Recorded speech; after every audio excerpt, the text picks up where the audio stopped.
অনেক অনেক দিন পর একদম একটা বছর চলে গিয়েছে আর এতদিন পর আমি আবার এসেছি নতুন একটা ব্লগ নিয়ে। এত বেশি ব্যস্ত বাড়িতে এসেছি, বেশ কয়েকদিন হয়ে গিয়েছে আর অনেকগুলো ব্লগ জমা হয়ে আছে। বছর তো চলে গিয়েছে আর আজকে এসেছি নতুন বছরে নতুন একটা ভিডিও এডিট করতে। এত বেশি ঠান্ডা আর এত বেশি অলস হয়ে গিয়েছে। যাই হোক, তারপরেই তো আমি সুন্দর একটা ব্লগ এডিট করব আজকে। আমি সেদিন ঢাকা থেকে বাড়িতে এসেছিলাম, তাও আবার একা, এই ফার্স্ট টাইম। আজহারুল তো কোনোভাবেই আমাকে একা বাড়িতে আসতে দিবে না, কারণ যেহেতু এর আগে আমি কখনো একা বাড়িতে যাইনি। তবু আমি বলেছি যে আমি একা যেতে পারবো। তারপর এই তো আমি বাস স্ট্যান্ডে চলে এসেছি আর এখান থেকে টিকিট কেটে নিয়েছি। আমার সিট একদম পিছনের সিটে। কি আর করার, এখন যদি আমি আরেকটা বাসের জন্য ওয়েট করি তাহলে অনেক বেশি লেট হয়ে যাবে। তার জন্য আমি এই পিছনের সিটে বসে বলতেছি তাড়াতাড়ি চলে যেতে পারবো, অন্য বাসের জন্য ওয়েট করতে লেট হয়ে যাবে। তারপরে তো পিছনের সিটে বসে জাকি খেতে খেতে যাচ্ছি।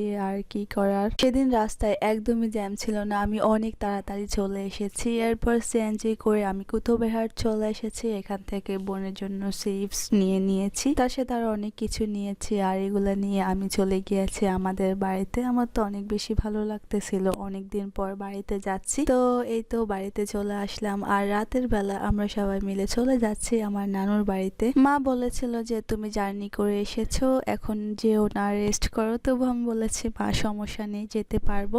তারপর এই তো আমরা সবাই মিলে সুন্দর করে রেডি হয়ে গিয়েছে আর রাতের অন্ধকারে এখন সবাই মিলে বের হয়ে গিয়েছে। লাইটের আলোতে যা কিছু দেখা যাচ্ছে একটু একটু, না হয় চারিদিকে অনেক বেশি অন্ধকার। তারপর এই তো চিপা চাপা রাস্তা দিয়ে হাঁটতে হাঁটতে আমরা চলে এসেছি। এটা আমার নিজের নানা না, মানে আমার নানার ভাইকে দেখতে এসেছি, উনি অসুস্থ ছিল। তো ঢাকা থেকে আসার পর মারা দেখতে গিয়েছিল, সাথে আমিও গিয়েছি। আর এই তো আব্বু আম্মু, ছোট বোন আর আমরা চলে এসেছি। ওনারা নানার সাথে কথা বলতেছিল যে কিভাবে অসুস্থ হয়েছিল, এগুলো বলতেছিল, কোন হসপিটালে ভর্তি হয়েছিল। তো অনেক কিছু বলার পর এই তো আমরা বেশ কিছুক্ষণ ওখানে ছিলাম। তারপর এই তো ওনাদেরকে সবাইকে বিদায় দিয়ে এবার আমরা সবাই মিলে চলে এসেছি আমার নানার বাড়িতে। তো এখানে এসে আমি ঘরটা ভালো করে দেখতেছিলাম, কারণ আমি অনেকদিন পরে এসেছি আর এখন ঘরটা অনেক বেশি সুন্দর করে ফেলেছে আমার মামি। সুন্দর করে একদম সাজিয়ে রং করে টাইলস করে একদম নতুন করে ফেলেছে। তো আমি এর আগে আর আসিনি, তার জন্য ঘুরে ঘুরে দেখতেছিলাম। যেহেতু এখন রাতের বেলা, তার জন্য ভালো করে দেখাতে পারতেছি না। আর এই তো আমার নানা কিন্তু ঘুমিয়ে গিয়েছিল, কারণ উনি অনেক বেশি অসুস্থ,